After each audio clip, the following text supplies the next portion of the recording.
Di sebuah desa kecil di Jawa Tengah, ada sebuah rumah tua peninggalan zaman kolonial yang diwarisi Rina dan ibunya dari nenek mereka. Rumah itu berdiri megah namun angker, dengan kayu jati yang sudah mulai lapuk dan ukiran-ukiran khas Jawa menghiasi setiap sudutnya.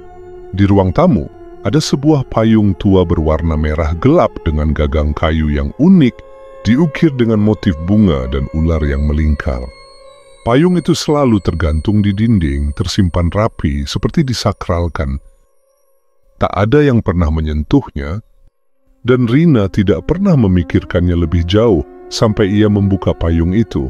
Suatu sore ketika hujan deras turun, Rina sedang membersihkan rumah sendirian.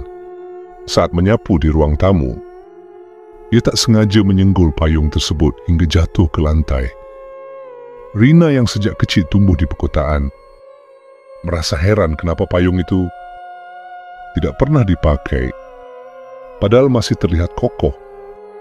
Pikirnya, siapa tahu bisa dipakai kalau tiba-tiba hujan deras. Tanpa pikir panjang, Rina membuka payung itu di dalam rumah untuk memastikan kondisinya. Namun, begitu payung itu terbuka, udara di sekitar terasa berubah. Tercium aroma bunga melati yang menusuk, diiringi suara berderit seperti kayu tua yang bergesekan. Rina tak menghiraukan hal itu dan hanya menganggapnya sebagai kebetulan. Tapi malam itu, kejadian-kejadian aneh mulai menghampirinya. Sekitar pukul 2 dini hari, Rina terbangun mendengar suara ketukan dari arah ruang tamu. Suara itu perlahan berpindah dari satu dinding ke dinding lainnya, semakin keras dan terdengar seperti berasal dari dalam rumah. Rina merasa ada yang tidak beres. Namun karena terlalu lelah, ia mencoba untuk tidur kembali, meyakinkan dirinya bahwa itu hanya angin atau suara pipa tua. Namun keesokan harinya, suara ketukan yang sama kembali terdengar. Kali ini lebih jelas dan berulang, seolah-olah ada seseorang yang mengetuk pintu dari dalam dinding. Ketika Rina memberitahu ibunya, sang ibu tampak cemas dan segera menegurnya. "Kamu jangan main-main di rumah ini. Ada banyak hal yang tidak boleh dilakukan sembarangan di rumah nenek." Rina hanya tertawa dan berkata bahwa mungkin rumah ini memang terlalu tua dan sudah lapuk. Tapi ibunya terlihat serius dan menegaskan bahwa ada beberapa larangan yang tak boleh dilanggar di rumah ini, termasuk membuka payung di dalam rumah. Malam berikutnya, Rina mengalami mimpi yang aneh. Dalam mimpinya, ia berdiri di tengah ruang tamu, dikelilingi oleh bayangan hitam yang membentuk lingkaran, seolah-olah mengintainya dari segala arah. Di tengah bayangan itu, tampak sosok seorang wanita berambut panjang, mengenakan kebaya, berdiri sambil memegang payung merah yang terbuka.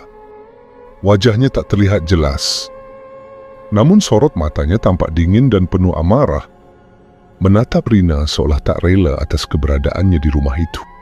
Wanita tersebut perlahan mendekat sambil berbisik lirih, "Ini bukan tempatmu. Pergi dari sini, atau kau akan menyesal." Rina terbangun dengan tubuh penuh keringat dingin, dan ia merasa ada sesuatu yang menekan di dadanya, membuatnya sulit bernapas. Esoknya Rina merasa lebih gelisah. Setiap kali ia sendirian di rumah, ia merasa ada seseorang yang mengawasinya dari balik dinding. Suara langkah kaki mulai terdengar lebih jelas dan selalu berakhir di depan pintu kamarnya. Seringkali ia mendengar suara seseorang berbisik pelan dari dalam ruangan kosong, seolah ada orang yang bercakap-cakap tanpa wujud. Bahkan, aroma melati yang tajam sering muncul begitu saja tanpa alasan, membuatnya merasa mual. Ketika ia mencoba untuk menceritakan kejadian itu pada ibunya, ibunya kembali mengingatkan untuk tidak bermain-main dengan payung tersebut, apalagi membukanya di dalam rumah. Namun, Rina yang masih belum mengerti alasan di balik larangan itu merasa tak habis pikir. Seolah tidak ingin mendengar penjelasan lebih jauh, sang ibu memilih bungkam, tampak ketakutan setiap kali menyebut tentang payung tersebut. Malam itu ketika sedang membersihkan kamar mandi, Rina kembali merasakan hawa dingin yang tidak biasa. Ia menatap cermin di depannya dan merasa ada sesuatu yang aneh. Seketika dari pantulan cermin, ia melihat bayangan seorang wanita tua berambut panjang, mengenakan kebaya dengan wajah pucat. Wanita itu tampak memandangnya dengan tajam, matanya gelap seperti lubang tak berdasar. Rina terlonjak mundur, namun ketika ia menoleh ke belakang, sosok itu sudah menghilang. Sejak kejadian tersebut, setiap kali ia berdiri di depan cermin, ia merasa bayangan wanita itu masih mengintainya dari kejauhan. Wanita itu seakan mengikutinya kemanapun ia pergi, bahkan di dalam kamarnya sendiri. Pada suatu malam Jumat Kliwon, rasa penasaran Rina memuncak.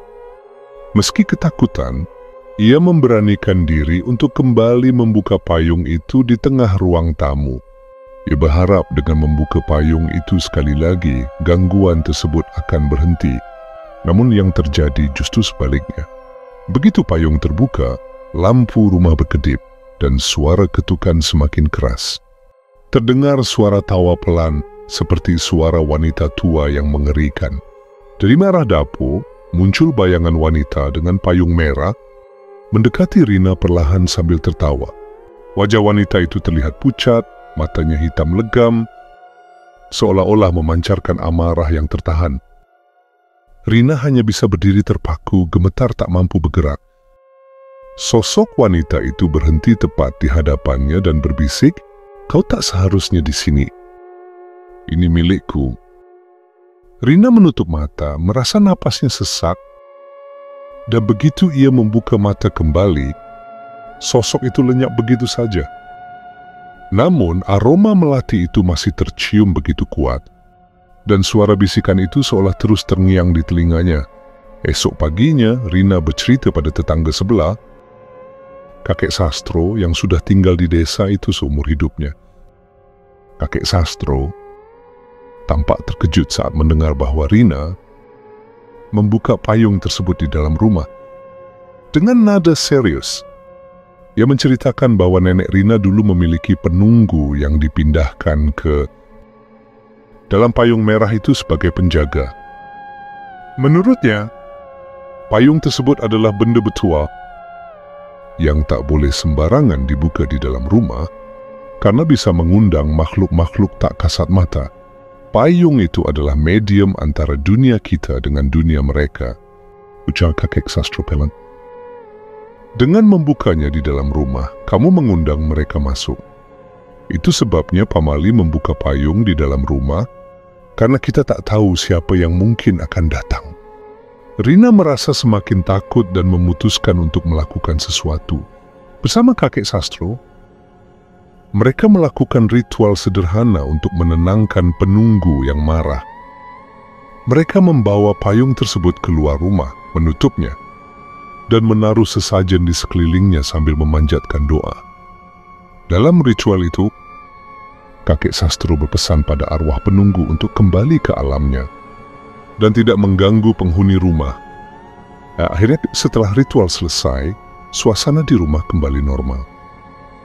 Gangguan-gangguan berhenti dan Rina merasa lebih tenang. Namun payung merah itu tetap disimpan jauh di gudang. Tak ada yang berani menyentuhnya lagi. Sejak saat itu, Rina berjanji untuk tak lagi meremehkan pamali dan larangan-larangan yang diwariskan leluhurnya.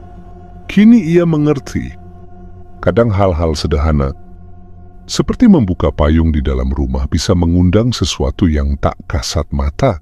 Pamali bukan sekadar larangan tak berdasar. Ada makna tersembunyi di dalamnya, menjaga keseimbangan antara dunia kita dengan dunia mereka yang tak terlihat. Setelah malam penuh doa itu, Rina dan ibunya merasa lebih damai.